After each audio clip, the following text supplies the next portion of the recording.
Good evening and thank you for joining us at 6. I'm Nancy Cox. Kevin Christopher has the evening off. A hero's homecoming in Scott County today as hundreds welcomed an injured sheriff's deputy back to his community.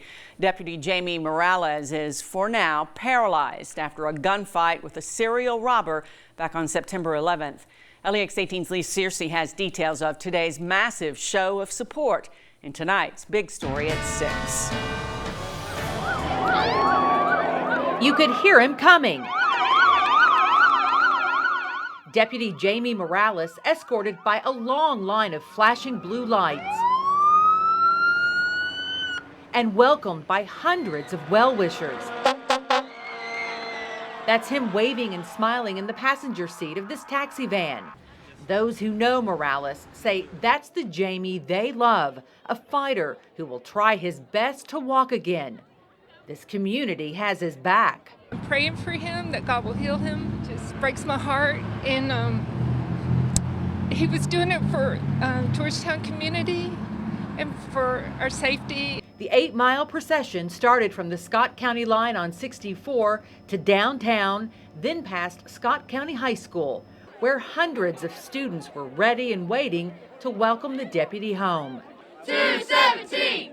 217! That's his badge number. These supporters showing they're 217 strong. I hope that he gets the joy that he needs, because being in the hospital for that long is really hard on somebody, and to just be able to come back home to an amazing community to support him is probably going to be like one of the best ways for him to help him.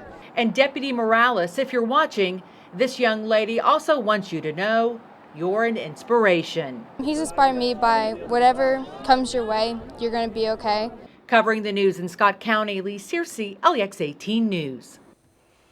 After Deputy Morales was injured, a Lexington police officer used his free time to organize local businesses and others to help build a home for Jamie that will meet the needs of his new lifestyle. A plot of land on Harbor Village Drive in Georgetown was donated earlier this month. Flying Dutchman Properties, the company that donated the land, say they were inspired by what happened and hope to encourage others to donate their time, material, and services. In less than a week, dozens have reached out wanting to help. There's multiple companies for kind of each thing, so if one of them can't do it a week, or what I really like is for all of them just to come together and have a little party. Organizers are working to draw up the design so they can break ground as soon as possible. We are looking at another cold night tonight. In fact, cold enough that plants are going to be in a little bit of danger. We've got a frost advisory out there.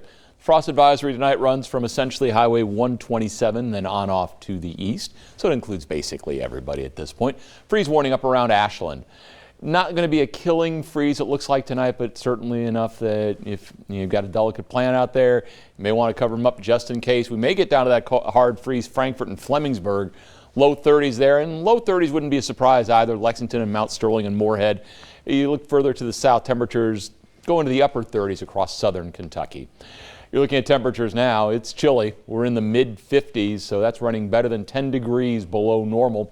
We had the sunshine out today, which has helped. The Max Track Live Doppler is quiet. Future track through the night stays clear. One of the ingredients that we need for that frosty night. One of the things we did not have last night, those high thin clouds came in just before sunset, and that was enough to keep our temperatures from bottoming out. But tomorrow, you'll start the day with sunshine. Clouds will be on the increase. We'll talk about those clouds, what they may end up doing for us. We'll have that in a couple of minutes. Okay, Bill, thank you. October marks the 20th anniversary of the disappearance of Crystal Marlar in McCreary County.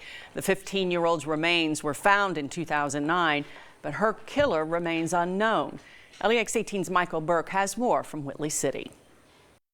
20 years later, and not a day goes by when Lorella Wood doesn't think about Crystal Marlar. There's always something to remind you of her.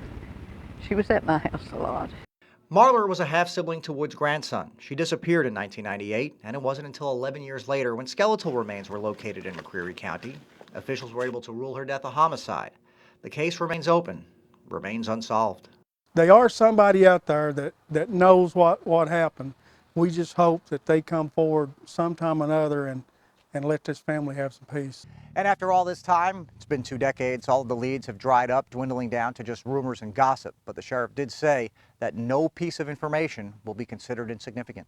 Because you never know what that may lead to. For someone like Lorella Wood, the hope is it leads to finding those responsible. That might even be more meaningful than a conviction at this point. Just as sad not knowing why they would do something like that. It hurts.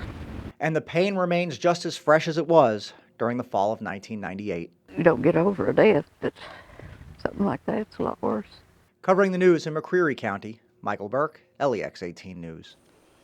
If you have any information about the death of Crystal Marlar, you're asked to call the McCreary County Sheriff's Office. That number is 606-376-2322. 9 inmates have been charged in the foiled escape plan that was discovered earlier this week in Johnson County.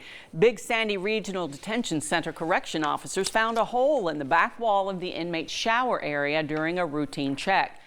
All of the inmates allegedly involved were charged with second-degree escape and first-degree criminal mischief. 5 of the inmates are being held on $10,000 cash bonds, while the other 4 are being held on no bond. Police are investigating a stabbing in Jessamine County. It happened early this morning just before 1 on Liberty Street near North Main Street in Nicholasville. Police say the victim told them a man he knows came into his yard where they fought over property. That's when the victim was stabbed. We're told his injuries are not life-threatening. At last check, there had been no arrests. The former Estill County High School soccer coach turned himself into the Madison County Detention Center after being indicted on sex charges. Andrew Hatton was then moved to the Three Forks Regional Jail, where he has since bonded out.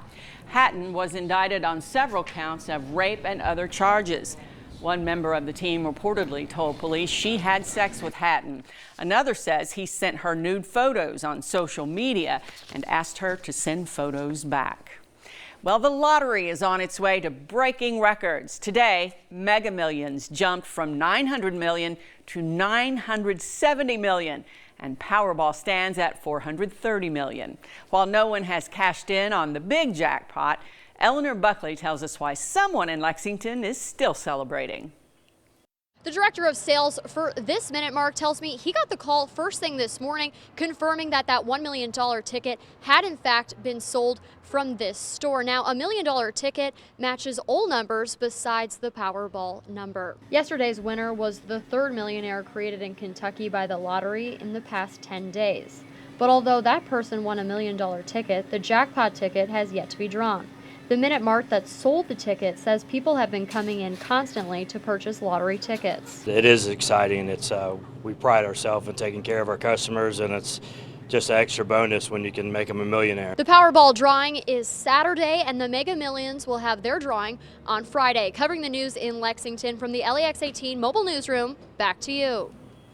Well, make some room on your bourbon shelf. Maker's Mark's Justify bottle will be released tomorrow, and people are already lining up at Liquor Barn to get their bottle. LEX 18's Carolina Buchek has more on the release. When Liquor Barn's doors open tomorrow, crazy crowds will be here. Everyone is looking to get their hands on that special limited edition bottle. But if you're looking to get one, you really need to get ahead of this crowd. Check it out. You see that chair over there?